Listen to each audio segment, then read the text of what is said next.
Outnumbered Overtime. OT, baby. And Judge Pirro. Judge, she's got to go. She's a busy lady. That's how she rolls. She's a busy lady. Actually, I walk through the hallowed halls of the HQ here, the headquarters, and if I'm with the judge, it's like I'm rolling with Bay.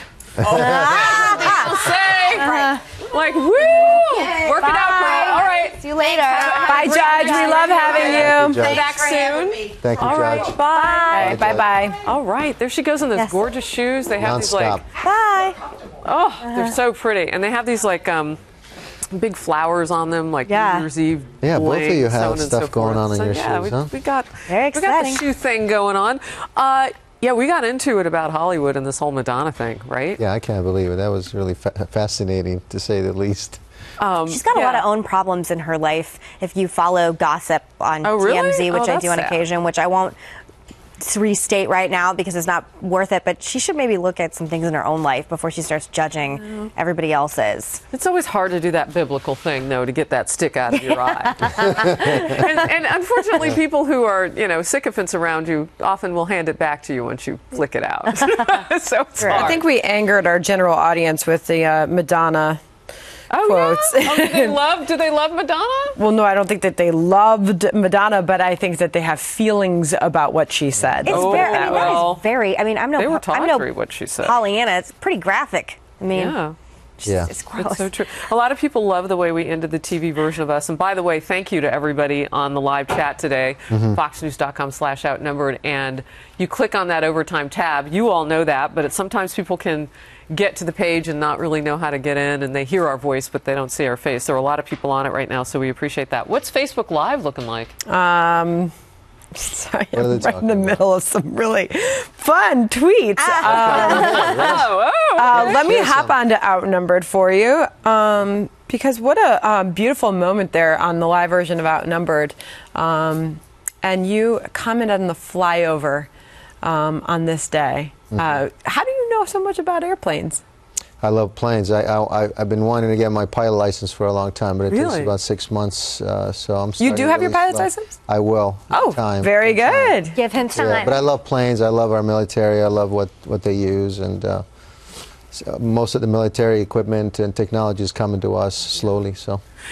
On this December 7th, as we mark 75 years since that day that will go down in infamy in 1941, it was interesting. I was reading this morning about how technology now can help us so much better to identify the remains of some of the World War II men that we lost. And we haven't had that capability, so they are reinterring some of the places where they're buried to be able to do that. And you think, well, that is painstaking work.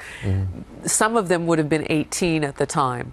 That would have been the youngest. Yeah. Some even sneaked in. We've read about those stories where there were 16-year-olds, but for the most part, they'd be pretty much in their 90s now. And having that closure, I would imagine, for their legacy, their descendants, would be great. And also all the local Hawaiians that were there with the troops. Oh, that's such an excellent point. Yeah, all the local Hawaiians were there, so lost their lives on that terrible day. I'm going to pick up something now and change gears from the live chat. Grammy4 says President Trump has inherited a divided United States of America, but will hopefully unify our great country. You hear about on the front of Time magazine, and the almost parenthetically, but not quite, small print, that he's president of a divided America. But it's kind of like when President Obama says he inherited a broken economy.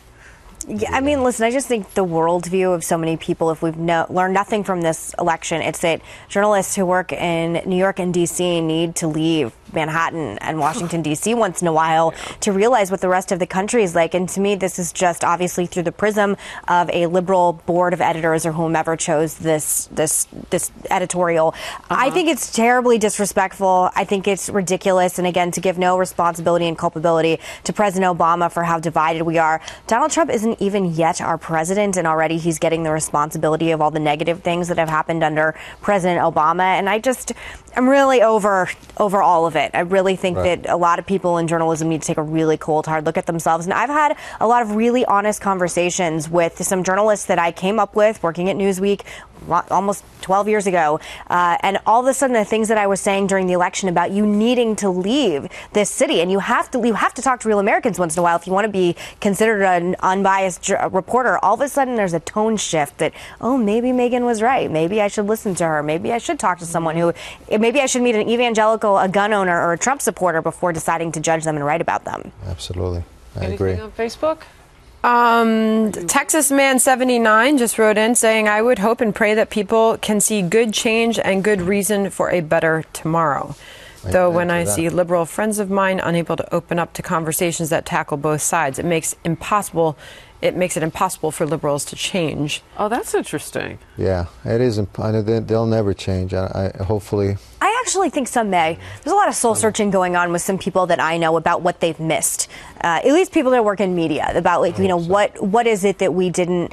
I actually talked to a big Trump surrogate like you on my radio show the other day, and she said she always knew the polls were wrong because they were only polling Democrats and independents in so many of the polls, and that if you're not even caring to call people from the other side, that it can't be polled properly. And I also have read that it was because people didn't really want to tell anybody what they were going to do because the nation's kind of atmosphere was so toxic. Remember we had that conversation on this show right before the election about the Bradley effect, and I said I was certain that the Ivanka Trump voter would be, which is basically me, like a white college educated woman who lives in an urban environment, that they would end up being Trump voters, and they came out in high numbers. Yep.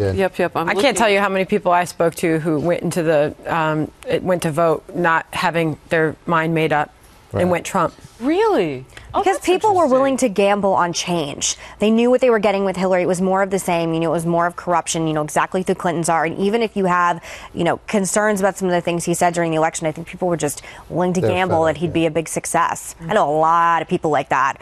I knew he was going to win, or I had a hunch that he was probably going to win, when friends of mine from Colombia were going to vote for Trump. Girlfriends of mine who couldn't pull the trigger for Hillary. And I was like, this is why he has and I said this. Remember with Mike Huckabee? I said it with him 2 days before the election. Yes, and he tends to reward those who have been loyal to him. Is there a place for Antonio on the Trump team? From day one. I mean, I want to be in the fitness council. That's something that I'm really passionate about, to bring more fitness and PE into schools. I love that.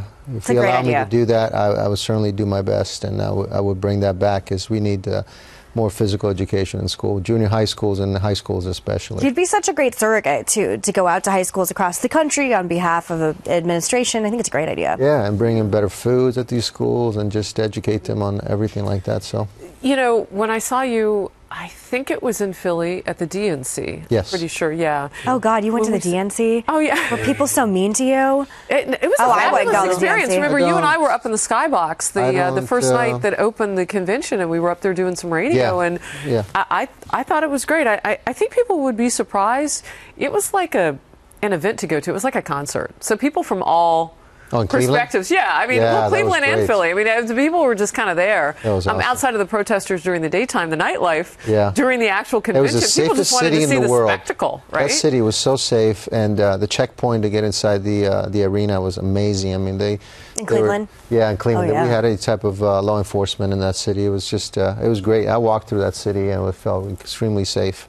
And I remember when Trump walked in, nobody knew he was coming, but as soon as he walked in, they shut every single door, every single floor was closed off, and I said, he's here. And he showed up, and he came on stage. It's so funny, too, and that was when it was, I had already known this because of living in New York City. I run into Trump's children, but at the convention in Cleveland, I went up and met up with a reporter friend of mine from a station, a local in Cleveland, and we went to one of the hotels that they happened to be staying. They just walked in with like the grandmas, the wives, the whole kids, Trump family, and not Donald Trump, not the father.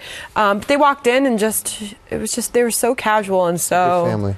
out there and talk to anybody who approached them. Yeah, I want to give they're a couple of good shout outs people. to people, and I'm liking your postings on Facebook Live because I want to include you here. Edward, Angela, Morris, just saying how much they loved having you here today. Oh, they thank love you, the guys. panel in general. It was the a great couch is panel today. rocking Yeah. and all sorts of Great things panel. here. But Paul Kelly says, yes, PE back in schools. Yeah. Has it left or something? It's really It cut back, right? Well, yeah, they just don't have the money. They have a lot half of the an public hour schools of just running around don't. the field, and that's about it. And Yeah. No. we need a lot more. And what Paul Kelly is saying is that we need it all the way back to grammar school. Do you run, Antonio? I do. He's we going can to go run for a right run now. someday. I'm gonna Not run me. We the all field. got to go. Hey, great go. to have you. good to be Happiness here. and all Merry the joy in the Christmas, world everybody. is Yeah, Merry this holiday Christmas. season. Merry Thank you. Christmas. Thank you. We'll see you back tomorrow.